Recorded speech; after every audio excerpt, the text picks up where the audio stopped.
नमस्कार, बहुत स्वागत है आपका हमारे खास कार्यक्रम सितारों की चाल में और मैं हूं आपके साथ नेहा श्रीवास्तव। इस कार्यक्रम में हम आपको बताएंगे कैसा बीतेगा आपका आज का दिन और जानेंगे आज के विषय के बारे में। और मेरे साथ भोपाल से इस समय जुड़ चुके हैं ज्योतिषाचार्य अरविंद तिवारी जी। पंडित जी, आपका बहुत बहुत स्वागत है। तो चलिए कार्यक्रम की शुरुआत कर लेते हैं।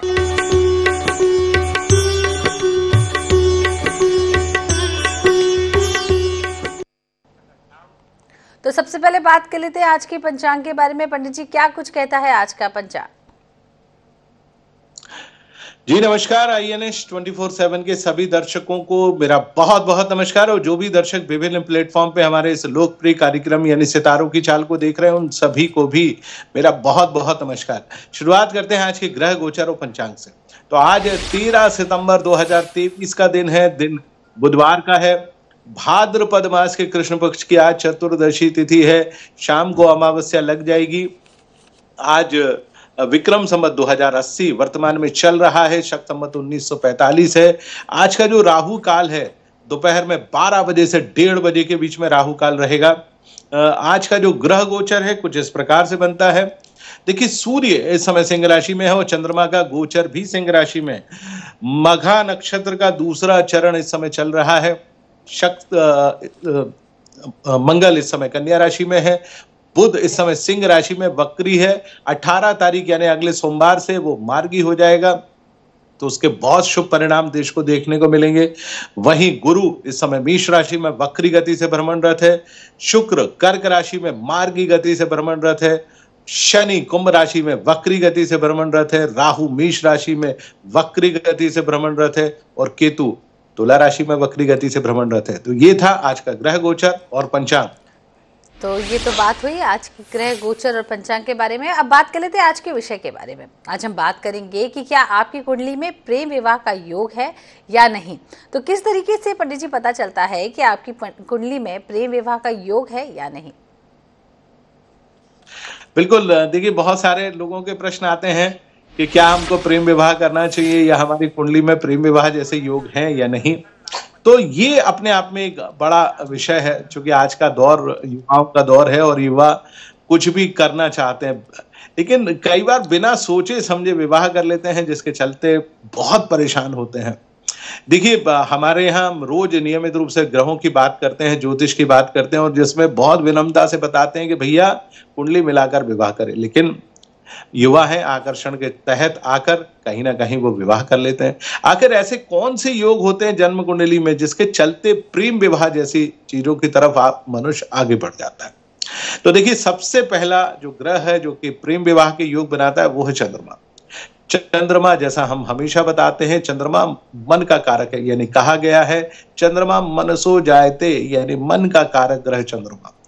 यदि वो असंतुलित हो जाए तो जातक बिना सोचे समझे इस प्रकार के काम कर लेता है। हालांकि बहुत सारे प्रेम विवाह सफल भी होते हैं, परंतु आज के दौर में अधिकांश प्रेम विवाह एक प्रकार से देखे गए कि परेशानियों से भरे होते हैं और उनका अंतोतगत्वा जो नतीजा होता है वो तलाक की परिणति पे जाकर समाप्त होता है। तो जैसा मैंने आपको बताया कि चंद्रमा के कारण बनता है। इसके अलावा चंद्रमा यदि आपकी जन्म कुंडली के 12वें भाव में हो, आपकी जन्म कुंडली के लग्न स्थान में हो, जन्म कुंडली के 4थे भाव में हो, जन्म कुंडली के सप्तम भाव में हो, इसके अलावा जन्म कुंडली के 10th भाव और 11th भाव का चंद्रमा भी इस प्रकार के योग बनाता है। अच्छा, जातक के वैवाहिक जीवन को कमजोर बनाने में राहु और केतु की सबसे बड़ी भूमिका है। यदि लग्न में राहु बैठा हो और 7th भाव में केतु बैठा हो तब भी प्रेम विवाह के योग बनते हैं। इसके विपरीत स्थिति को यदि हम देख लें कि केतु यदि लग्न में हो और राहु 7th भाव में हो तब भी इस प्रकार के योग बनते हैं। एक चीज और आपको बताता हूं कि यदि शनि 7th भाव में बैठा हो तब भी प्रेम विवाह के योग बनाता है। शनि की स्थिति से बहुत ज्यादा कुछ नहीं होता, लेकिन सबसे बड़ा जो प्रेम संबंधों का कारक ग्रह है वो है शुक्र। शुक्र जातक के जीवन में इस प्रकार के योग बहुत तेजी से बनाता है। यदि आपकी जन्म कुंडली के लग्न में यानी कुंडली के 1st भाव में शुक्र बैठा हुआ है तब भी इस प्रकार के योग बनते हैं। 2य भाव में बैठा है तब भी इस प्रकार के योग बनते हैं। 4th भाव में बैठा है तब भी इस प्रकार के योग बनते हैं। 5th भाव में बैठा है तब भी इस प्रकार के योग बनते हैं। और यदि 7वें भाव में बैठ जाए यानी वैवाहिक संबंधों के भाव में बैठ जाए तो मानकर चलिए कि जातक अवश्य ही प्रेम करेगा और प्रेम संबंधों के आधार पर ही वो विवाह करेगा। लेकिन यदि वो शुक्र 2 ग्रहों के साथ हो जाए, खासतौर से बुध के साथ या सूर्य के साथ, तो जातक कई मामलों में सोच के विवाह करता है, क्योंकि बुध उसको थोड़ा सा ज्ञान देता है कि भैया सोच समझ के काम करना है, माने वैवाहिक संबंधों को आगे बढ़ाना है तो थोड़ा सोच के काम करें।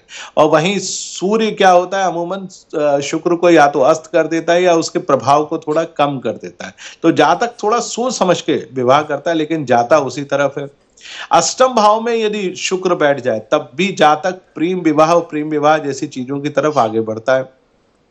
इसके अलावा यदि शुक्र 12वें भाव में पहुंच जाए और अमूमन यदि वो कन्या राशि में नीच का होकर बैठ जाए तो जातक एक या एक से अधिक प्रेम विवाह करता है। तो इस प्रकार के योग हमारे यहाँ जन्म कुंडली में पाए जाते हैं। मेरा मानना है, चूंकि हमारा एक कार्यक्रम ज्योतिष का कार्यक्रम है और इस कार्यक्रम में हम हमेशा यही बात करते हैं कि भाई विवाह जब भी करें सोच समझ कर करें, कुंडली मिलाकर करेंगे तो हमेशा लाभ होगा। जी जी बेटा जी, अब कॉलर हम 1-2 ले लेते हैं। पंजाब से हमारे साथ दर्शन लाल जुड़ गए हैं। दर्शन लाल जी, बहुत बहुत स्वागत है सितारों की चाल में। क्या कुछ जानना चाहते हैं? जन्मतिथि, जन्म स्थान और जन्म समय के साथ पूछ लीजिए। 11 फरवरी 1989 1989 जी। हाँ जी, 8 PM जी। जन्म स्थान पटियाला जी। पटियाला। जन्म समय 8 बजे जी, पूरे रात के।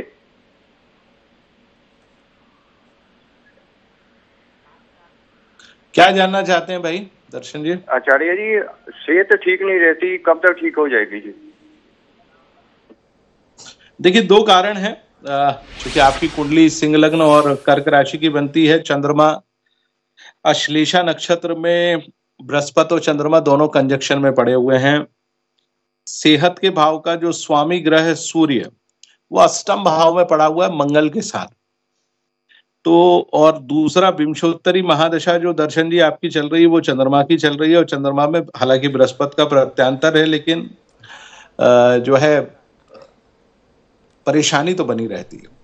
देखिए ढैया शनि चल रहा है, फिर भी मैं आपकी सेहत को ठीक करने के 2 उपाय आपको जरूर बताता हूँ।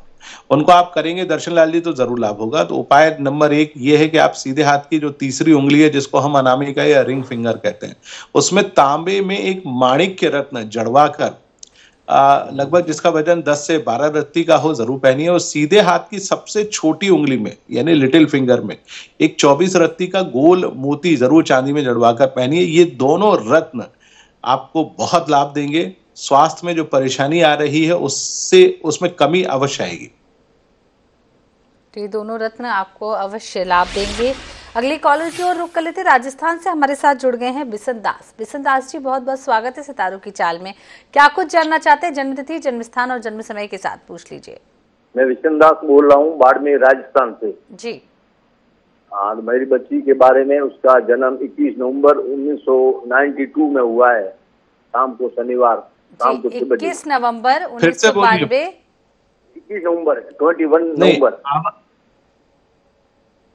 अपनी बेटी के बारे में पूछना चाहते हैं? उनका डेट ऑफ बर्थ है 21 नवंबर 1992। जन्म स्थान? जन्म स्थान बाड़मेर राजस्थान। बाड़मेर राजस्थान। और जन्म समय? जन्म समय शाम को 6 बजे। शाम को 6 बजे। जानना क्या चाहते हैं आप? मैं ये जानना चाहता हूँ, पहले तो ज्योतिष आचार्य अरविंद जी तिवारी जी को बहुत बहुत शुभकामनाएं और धन्यवाद देता हूँ। इन्होंने पहले ही 10 दिन पहले मुझे बताया था कि आपकी बच्ची का 4 सितंबर के बाद सिलेक्शन हो जाएगा। सिलेक्शन हो गया है और इसलिए आपको भी धन्यवाद देता हूँ सबको। अब इसका पोस्टिंग इस जिले, हमारे बाड़मेर जिले में होगा या आगे दूर होगा, ये थोड़ा बताएं। उस शादी के बारे में कंफर्म बताएं। बहुत धन्यवाद। बहुत धन्यवाद विशन दास जी, आपने हमसे प्रश्न पूछा, हमारी भविष्यवाणी सच हुई, हमें इसकी बहुत प्रसन्नता है और बिटिया आगे बढ़े, उन्नति करे। आपने पूछा बिटिया की पोस्टिंग कहाँ होगी, बाड़मेर में होगी कि नहीं होगी, मैं आपको वो भी बताता हूँ। देखिए बृहस्पति में शुक्र में जो प्रत्यांतर चल रहा है वो मंगल का है और 29/9 तक चलेगा, यानी इसी 29 सितंबर तक। इसके बाद राहु आ जाएगा और राहु लगभग 4 महीने चलेगा। अब राहु चूंकि आपकी बिटिया की कुंडली में जो बैठा हुआ है वो सम सप्तम भाव में बैठा है, मंगल की राशि में।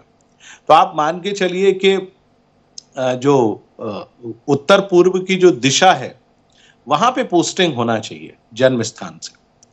तो प्रयास करें, चूंकि दशम भाव का स्वामी ग्रह शनि है, मकर राशि में इस समय वक्री गति से बैठ रहा है। हो सकता है बाड़मेर में पोस्टिंग ना हो, आसपास कहीं हो जाए, लेकिन बाद में मनचाही पोस्टिंग जरूर मिलेगी, चूंकि बिटिया का अगला साल यानी 2024 बहुत शानदार जाने वाला है। 24 मई 2024 के बाद से जो समय शुरू होगा बिटिया का 3.5 साल का, वो बहुत शानदार। तो आप चिंता ना करें, थोड़े दिन इधर उधर बिटिया रहेगी, लेकिन बाद में अपनी जगह जरूर पहुंचेगी। तो आपको भी बहुत बहुत बधाई हो पंडित जी, आपको भी बधाई हो, आपने जो भविष्यवाणी की वो वाकई में सफल हो गई है। अब हम अपने विषय की ओर लौट चलते हैं एक बार फिर से। आज हम बात कर रहे हैं प्रेम विवाह को लेकर। आचार्य जी, ये भी समझ लेते हैं, जो लोग होते हैं वो कई बार कुंडली मिलाने पर विश्वास नहीं करते हैं। उनका कहना है हमारे दिल मिल गए, कुंडली मिलाने की क्या जरूरत है, और इसके बाद जो परिणाम आते हैं वो कितने बेकार हो सकते हैं। देखिए क्या होता है, कुंडली के माध्यम से ये पता लगता है कि आखिर जातक और जातिका यानी लड़का और लड़की की स्थिति है क्या। कई बार क्या होता है कि शारीरिक आकर्षण के कारण हम लोग विवाह कर लेते हैं। सुंदर बच्चा है, सुंदर बिटिया है, कई बार साथ पढ़ते हैं, कहीं कार्य क्षेत्र में मिल जाते हैं, मन मिल जाते हैं, कई बार साथ घूमते हैं और जल्दी विवाह कर लेते हैं। परिणाम बहुत कई मामलों में दुखद देखने को मिला है। कई बार बहुत एडजस्ट के साथ अपना जीवन बिताते हैं, लेकिन बड़ा दुखद वो विषय होता है। देखिए ग्रह खासतौर से सप्तम भाव यानी वैवाहिक स्थान अपने आप में बड़ा महत्वपूर्ण होता है। कई बार क्या होता है कि कुछ ऐसे लड़के मिल जाते हैं जो लड़कियों के लिए कमजोर होते हैं, कई बार ऐसी लड़कियां मिलती हैं जो लड़कों के लिए बहुत कमजोर होती हैं।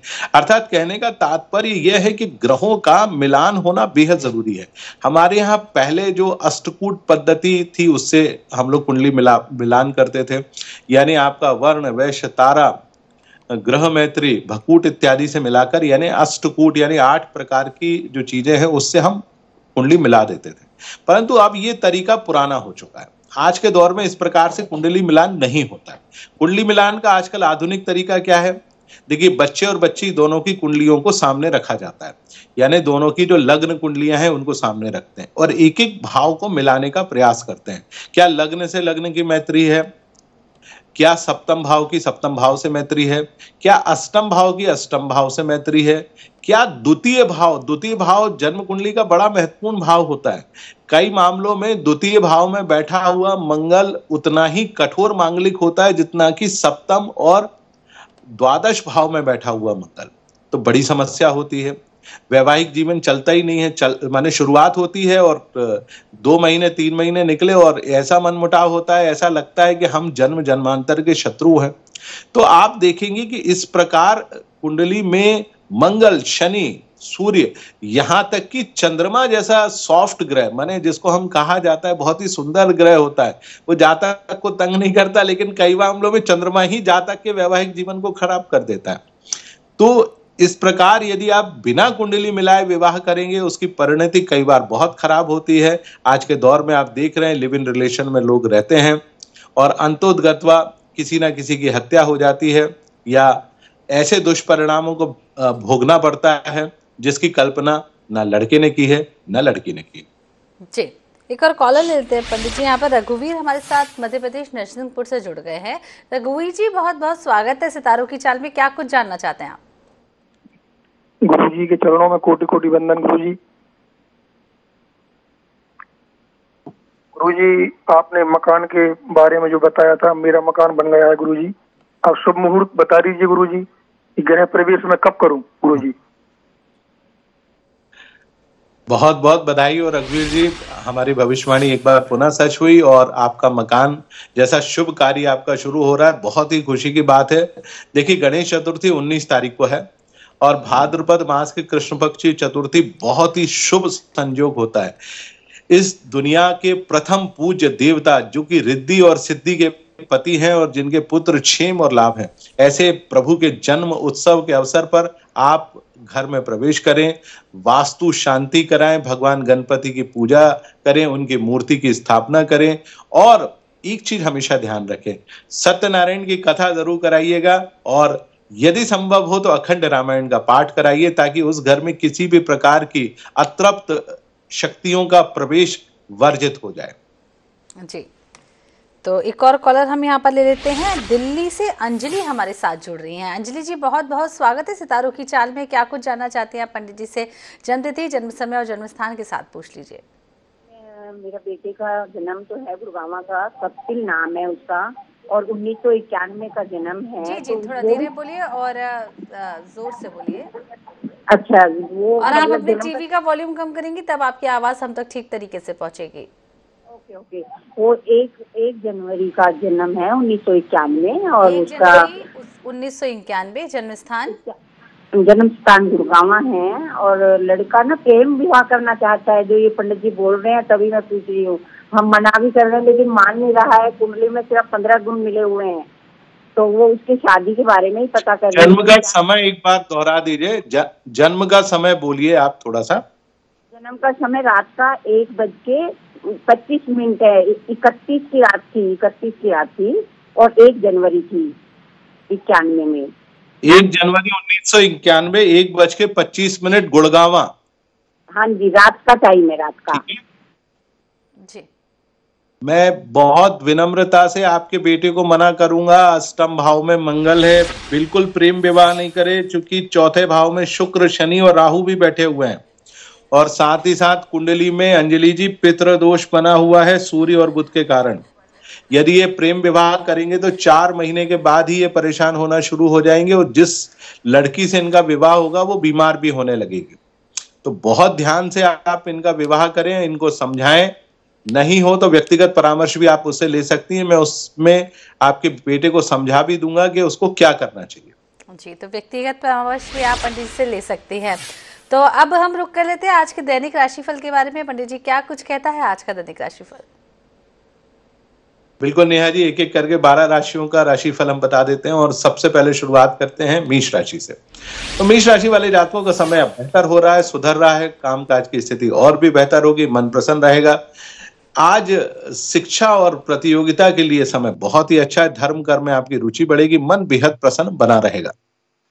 अगली राशि की बात कर लेते हैं, जो कि वृषभ राशि है। वृषभ राशि वाले जातकों का समय भी बढ़िया है। हालांकि चंद्रमा चौथे भाव में प्रवेश कर चुका है, जिसके चलते सुख में थोड़ी सी कमी आ सकती है। मन थोड़ा प्रसन्न सा बना रहेगा। जरूरी काम बहुत सोच समझ कर करें, और आज के दिन प्रेम संबंधों से बचें। अगली राशि की बात कर लेते हैं, जो कि मिथुन राशि है। मिथुन राशि वाले जातकों का समय आज, मिथुन राशि की हम बात कर रहे हैं, तो मिथुन राशि वाले जातकों का समय आज कल की तुलना में थोड़ा सा बेहतर बना हुआ है। मन प्रसन्न रहेगा, कामकाज की स्थिति काफी बेहतर रहेगी। जो परेशानी और तनाव की स्थिति थी मिथुन राशि वाले जातकों की, वो अब थोड़ी सी कम होने लगेगी। लेकिन जरूरी काम अभी भी बहुत सोच समझकर करना जरूरी है, क्योंकि आपका राशि स्वामी बुध इस समय वक्री होकर चल रहा है। अगली राशि की बात कर लेते हैं, जो कि कर्क राशि है। कर्क राशि वाले जातकों का समय आज थोड़ा सा कमजोर बना हुआ है। मन अप्रसन्न रहेगा, घर परिवार को लेकर तनाव की स्थिति बनी रह सकती है। यदि धन को लेकर आप कोई काम करना चाहते हैं तो आज बहुत सोच समझ कर करें। प्रेम संबंधों से बचने की कोशिश करें। अगली राशि की बात कर लेते हैं, जो कि सिंह राशि है। सिंह राशि वाले जातकों का समय आज बहुत बढ़िया बना हुआ है। मन प्रसन्न रहेगा, कामकाज में रुचि बढ़ेगी। जो भी कामकाज करेंगे उसमें आज आपको सफलता जरूर प्राप्त होगी। तो आज अच्छे दिन का इंतजार करें और जरूरी काम तेजी से जरूर कर लें। अगली राशि की बात कर लेते हैं, जो कि कन्या राशि है। कन्या राशि वाले जातकों का समय बढ़िया बना हुआ है। आज और भी शानदार समय हो रहा है। आज शिक्षा, प्रतियोगिता, संतान, माता पिता या राजनीतिक क्षेत्रों से आप जुड़े हुए हैं तो उसमें भी आज आपको सफलता मिलेगी, और स्वास्थ्य का पाया बहुत मजबूत रहेगा। अगली राशि की हम बात कर लेते हैं, जो कि तुला राशि है। तुला राशि वाले जातकों का समय आज दोपहर से और मजबूत हो रहा है। यदि धन और धन से जुड़ा हुआ कोई काम करने जा रहे हैं तो उसमें आपको सफलता मिलेगी।